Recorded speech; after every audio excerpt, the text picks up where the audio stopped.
இந்த பதிவில் நம்ம ப்ரைஸ் வெயிட் கால்குலேஷன் பற்றி பார்க்கலாம்.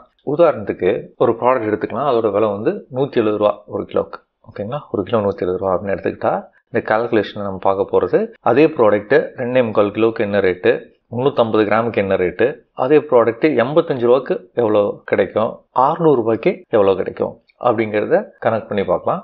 ஃபஸ்ட்டு நம்ம முதல் கணக்குக்கு போயிடலாம். இந்த ப்ராடக்டோட ஒரு கிலோ ரேட்டு வந்து 170 ரூபா அப்படின்னா 2.25 கிலோவுக்கு என்ன ரேட்டு அப்படின்னு கண்டுபிடிக்கணும். சரி, ஃபஸ்ட்டு வந்து உங்களுக்கு தெரிஞ்ச ரேட் என்ன, 170 ரூபா, அதை போட்டுக்கோங்க.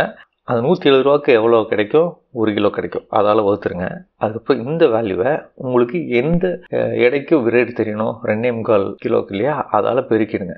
இதை நம்ம கணக்கு பண்ணோம்னா நம்மளுக்கு 2.25 கிலோவுக்கு என்ன ரேட்டுன்னு தெரிஞ்சிடும். ஓகேங்களா, ஸோ 170 × 2.75/1 அப்படின்னு போட்டுக்கலாம். இங்கே கீழே 1ன்றதுனால அதுக்கு அதை டிவைட் பண்ணிங்கன்னா 170 × 2.75 தான் வரும். ஓகேங்களா, இதை நம்ம வந்து கால்குலேட் பண்ணி பார்க்கலாம்.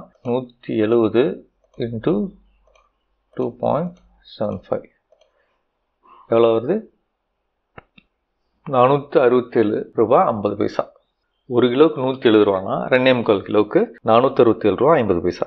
ஓகேங்களா, நம்ம அடுத்த கணக்கு போவோம். இந்த கணக்கில் வந்து அதே ஒரு கிலோ 170 ரூபான்னா 350 கிராம் எவ்வளோ அப்படின்னு கண்டுபிடிக்கணும். நமக்கு தெரிகிறது ஒரு கிலோவுக்கான ரேட்டு, ஆனால் இங்கே கேட்கப்பட்டிருக்கிறது 350 கிராமில் கேட்குறாங்க.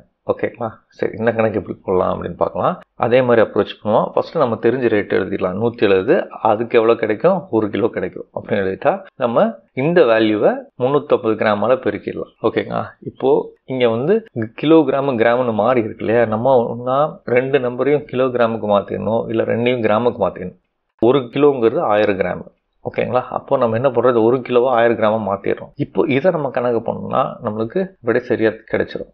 ஸோ 170 × 350 /1000 அதை போட்டு பார்ப்போம். 170 × 350 /1000 என்ன வருது, 59 ரூபா 50 பைசா. ஒரு கிலோவுக்கு 170 ரூபானா 350 கிராமுக்கு 59 ரூபா 50 பைசா. சூப்பர். நம்ம அடுத்த கணக்கு போவோம். இந்த மூணாவது கணக்கில் என்ன அப்படின்னா, இது அப்படி தலைகளாக போடுறோம். 170 ரூபாய்க்கு ஒரு கிலோ கிடைக்கிதுன்னா 85 ரூபாய்க்கு எவ்வளோ கிடைக்கும், இதுதான் கணக்கு. சரிங்களா, இப்போ வந்து நமக்கு தலைகளாக போடுறோம் அப்படிங்கும்போது ஃபஸ்ட்டு வந்து நமக்கு தெரிஞ்ச வெயிட்டை போட்டணும், 1 kg. அதுக்கான விலை என்ன, 170 ரூபா, அதால் டிவைட் பண்ணிடணும். இன்ட்டும் நம்ம என்ன ரேட்டுக்கு எடை கண்டுபிடிக்கணுமோ அதால் பெருக்கிடுங்க. இங்கே 85 ரூபா. ஸோ 1 கிலோ × 85 ரூபா /170. இப்போ இந்த 1 × 85ங்கிறது நம்ம கால்குலேட் பண்ணால் வெறும் 85 தான் வரும். இப்போ 85 /170. இதுக்கான ஆன்சர் என்னென்னு பார்ப்போம். 85 /170 எவ்வளோ வருது, 0.5. இது கேஜி, ஏன்னா இங்கே 1 kgன்னு போட்டதுனால ஆன்சர் கேஜியில் தான் வரும். ஸோ 0.5 kg அப்படிங்கன்னா அரை கிலோ.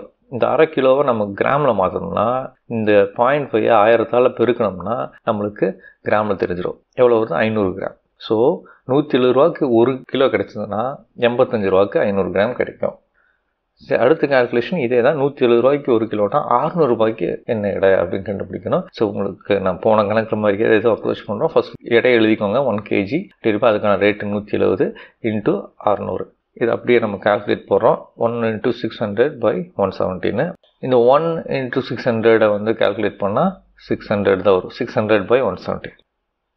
600 / 170 போட்டால் 3.529 அப்படின்னா 3.53 கிலோகிராம். ஓகேங்களா, அதை 1000ஆல் பெருக்கணும்னா நம்மளுக்கு கிராமில் தெரிஞ்சிடும். இங்கே கிராமில் எவ்வளோ, 3530 கிராம்.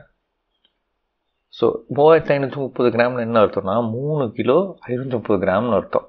ஓகேங்களா, அப்போ 170 ரூபாய்க்கு ஒரு கிலோ கிடைச்சதுன்னா 600 ரூபாய்க்கு 3 கிலோ 530 கிராம் கிடைக்குதுன்னு அர்த்தம்.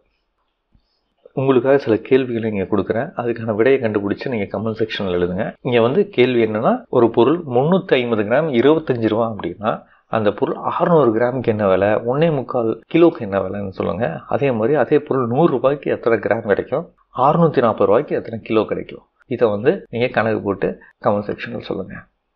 இந்த பதிவு வந்து உங்களுக்கு பயனுள்ளதாக இருக்கும்னு நான் நம்புகிறேன். இந்த பதிவு உங்களுக்கு பிடிச்சிருந்ததுன்னா லைக் பண்ணுங்கள், உங்கள் ஃப்ரெண்ட்ஸோட ஷேர் பண்ணுங்கள். இந்த சேனலுக்கு மறக்காமல் சப்ஸ்கிரைப் பண்ணி உங்களோட ஆதரவு தருங்க. இன்னும் ஒரு பதிவோடு நான் உங்களை மீண்டும் சந்திக்கிறேன். நன்றி, வணக்கம்.